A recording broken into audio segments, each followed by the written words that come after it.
everyone, my name is Anna and I'm the Head of Education at Orca. Orca are a whale and dolphin conservation charity and we're dedicated to the long-term protection of whales, dolphins and porpoises, collectively known as cetaceans, and their habitats in UK and European waters. We like to inspire people about the wonders of whales and dolphins and the wider marine environment through our education programmes, and we want to help to monitor these animals all around the UK and Europe through our citizen science projects, so training people up to conduct our scientific surveys on the UK Ferry network. And we also want to bring about change in policy to help cetacean conservation as well. So Orca and DFDS have been working in partnership since 2007 on board the Newcastle to Amsterdam route and also the New Haven Dieppe route, and help DFDS passengers identify all the amazing wildlife around them on their journey.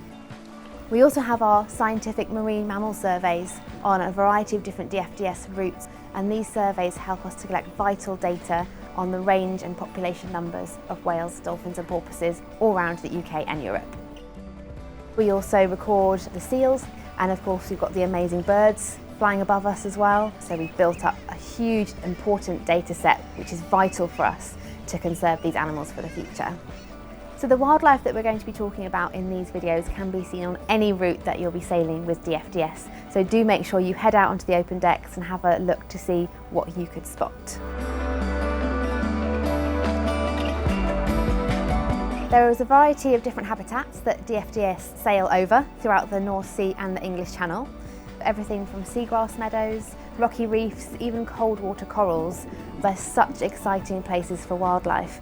But in terms of depth, it's a relatively shallow sea. At the deepest, it's about 700 metres deep near the coast of Norway. But on average, the English Channel and North Sea is only about 60 metres deep, with some areas being only about 25 metres deep. It's actually a really good thing that the seas are so shallow, because the sunlight can penetrate through a lot of the water column, which means lots of plankton can grow, and it starts off this explosion of life all the way to the top of the food chain, which is our whales, dolphins and porpoises. Also, sometimes it does get a bit rough, and that also churns up the nutrients. There's loads of food to be found, like herring and sand eels, which species like minke whales, harbour porpoises and puffins like to feed on. So it's an incredible habitat for wildlife.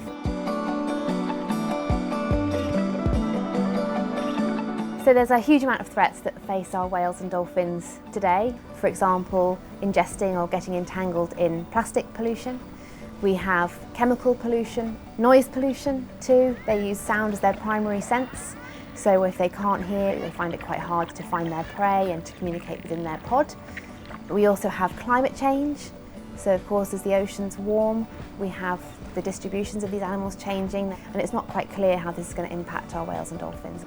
So you might be wondering what you can do at home to help protect whales, dolphins and porpoises. Well, the main thing that you can do is help to reduce the amount of plastic that you're using at home, or finding alternatives for plastic such as reusable water bottles, reusable Tupperware boxes. You can make sure the plastic that you're buying is recyclable. So it might shock you to learn that half of the world's whale, dolphin and porpoise species are actually considered data deficient by the IUCN classification. That means that we don't actually know enough about their populations to know about their conservation status. So that's why Orca's work is so important and vital in identifying habitats for whales and dolphins and looking at their range and distribution. And we couldn't do that without the help of DFDS allowing us on their ferries to inspire passengers about the wildlife that they're seeing, but also for us to collect really critical information about these amazing creatures. No matter which route you're sailing on with DFDS today, all the wildlife we're going to be talking about in this video can be seen throughout all of the DFDS routes. So please do head out on deck and see what animals you can spot. Whales and dolphins, or cetaceans, are marine mammals. So they give birth to live young. The young suckle milk from their mothers. They're warm-blooded and they breathe air. So when they come up to breathe, this gives us an amazing opportunity to actually see these animals. Whales and dolphins can be split into two groups, those that have teeth and those that don't.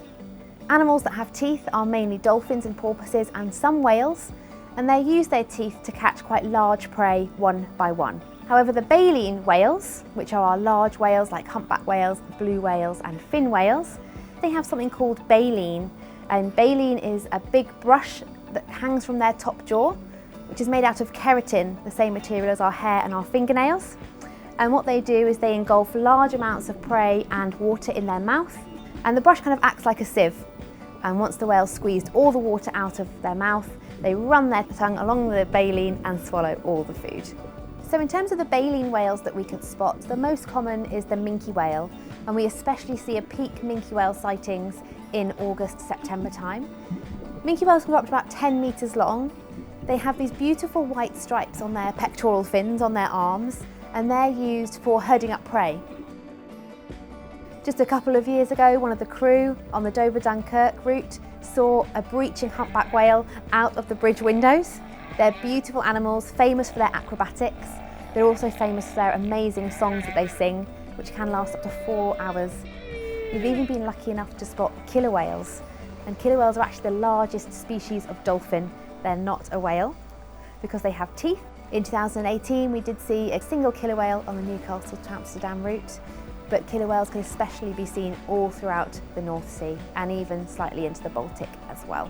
The harbour porpoise is quite a small animal, about 1.7 metres long. You'll see a very small equilateral triangle shaped dorsal fin, that's the fin on their back, sort of rolling through the water. And because they're so small, you only really get to see them in really calm seas. So if you look out the window today and the sea looks like a mirror, that is the best time to watch for harbour porpoise. And around the UK, we actually get the largest bottlenose dolphins in the world, growing up to an impressive 4 metres long. So they don't breathe out of their mouth, they breathe through their blowhole, which is on top of their head, and that helps them to breathe really quickly and efficiently as they're rolling through the water. We also get other dolphin species like the white-beaked dolphin, especially around sort of the Port of Tyne. And through Orca's data, we actually think that that area is especially important for nursery pods. We often get a lot of seal sightings. There's 2 different species of seals that we could see. The common seal, which looks more like a cat, and the grey seal, which looks more like a dog. So there's a huge variety of different bird life that we could see from the ferry as well, so make sure you look into the sky. We get loads of different species of gull. We also get the very impressive gannet, which can dive into the water at speeds of 60 miles an hour, and the gannet is the largest seabird that we could see. We also see other species like kittiwake, tiny guillemots, razorbills, and if we're lucky, even puffins with their colourful beaks. If you see a really big group of birds, especially if they're circling and diving into the water, that often means there's loads of fish around. And what whales and dolphins will do is herd fish up from below to make them easier to catch, and you've got the birds diving from above, so keep your eyes on that spot because you never know what might turn up. And if you do see anything, make sure to let us know on Twitter and what crossing you're on and what animal you think you've seen as well. So you might also want to consider becoming an Orca member, and you can do that through our website, and that will help us continue our vital conservation work for the future.